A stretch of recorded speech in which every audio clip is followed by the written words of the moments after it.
And for that, we do need the fund umbrella. But even more importantly,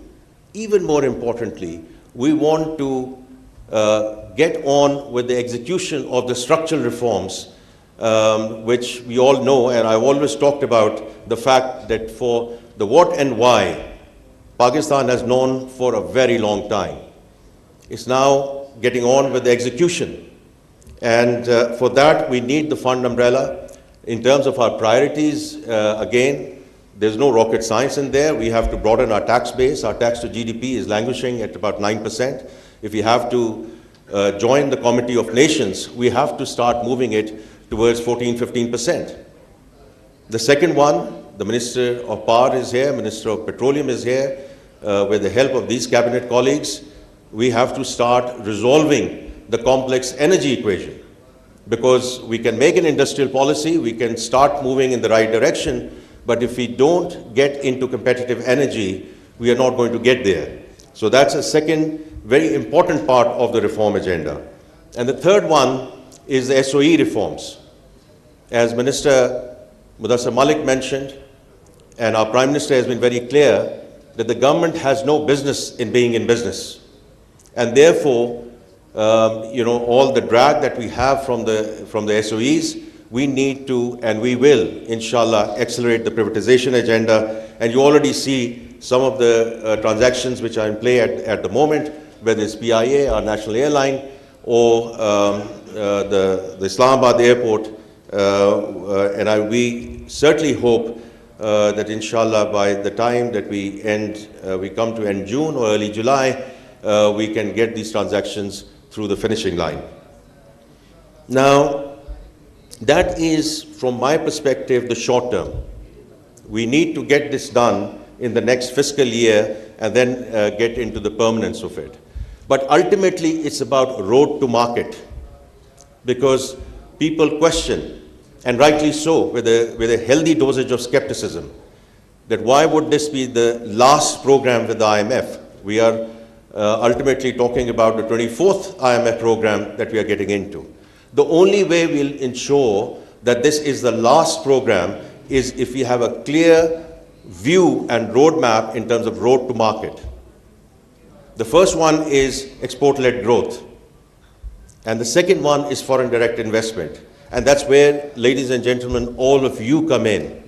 All of you come in, because you are going to make it happen, inshallah, for Pakistan.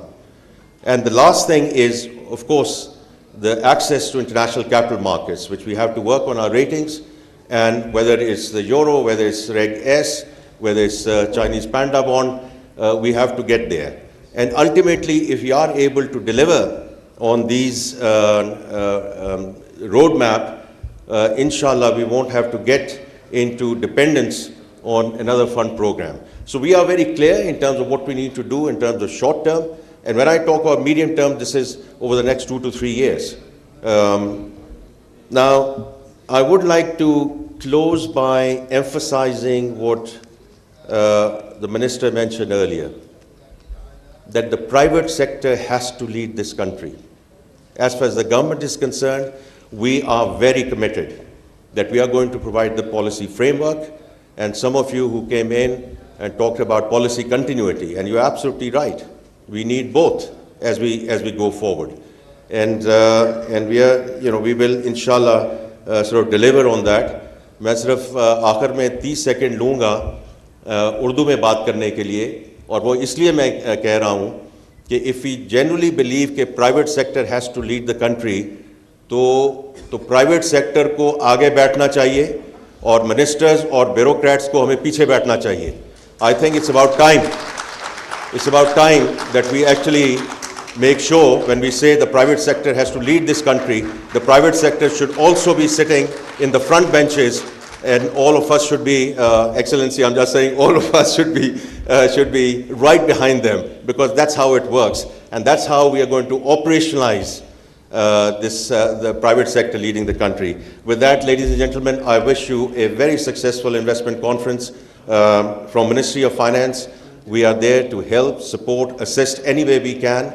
I'm available during the course of the entire day, but more importantly, I'm available Ministry of Finance and Revenue is available for any support, any clarification as you require as we inshallah go forward together on this journey.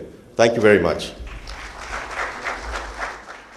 وزیر خزانہ محمد اورنگزیب پاکستان سعودی عرب سرمایہ کاری forum 2024 کی افتتاحی تقریب سے خطاب کر رہے تھے. انہوں نے کہا کہ بہترین معاشی پالیسیوں کے نتیجے میں استحکام پیدا ہو رہا ہے. گزشتہ 10 ماہ سے پاکستان کی کرنسی میں بھی استحکام آ رہا ہے اور زر مبادلہ کے ذخائر میں بھی بتدریج اضافہ ہو رہا ہے. ان کا مزید کہنا تھا کہ توانائی کے مسئلے کو حل کرنے کے لیے اقدامات کر رہے ہیں. معاشی اصلاحات ہمارا ایجنڈا ہیں. انہوں نے مزید کہا کہ بیرونی سرمایہ کاری کے فروغ کے لیے کوشاں ہیں. اپنے تمام ناظرین کو بتاتے چلیں کہ سعودی عرب کا اعلیٰ سطحی تجارتی وفد پاکستان کے 3 روزہ دورے پر ہے. اس وفد کی قیادت سعودی نائب وزیر سرمایہ کاری ابراہیم بن یوسف المبارک کر رہے ہیں. سعودی عرب کے 38 رکنی وفد میں آئی ٹی اور توانائی سمیت مختلف کمپنیوں کے سربراہان شامل ہیں. انتہائی اہمیت کے حامل اس دورے میں اربوں ڈالرز کی سرمایہ کاری کے معاہدے اور مفاہمت کی یادداشتوں پر دستخط بھی متوقع ہیں.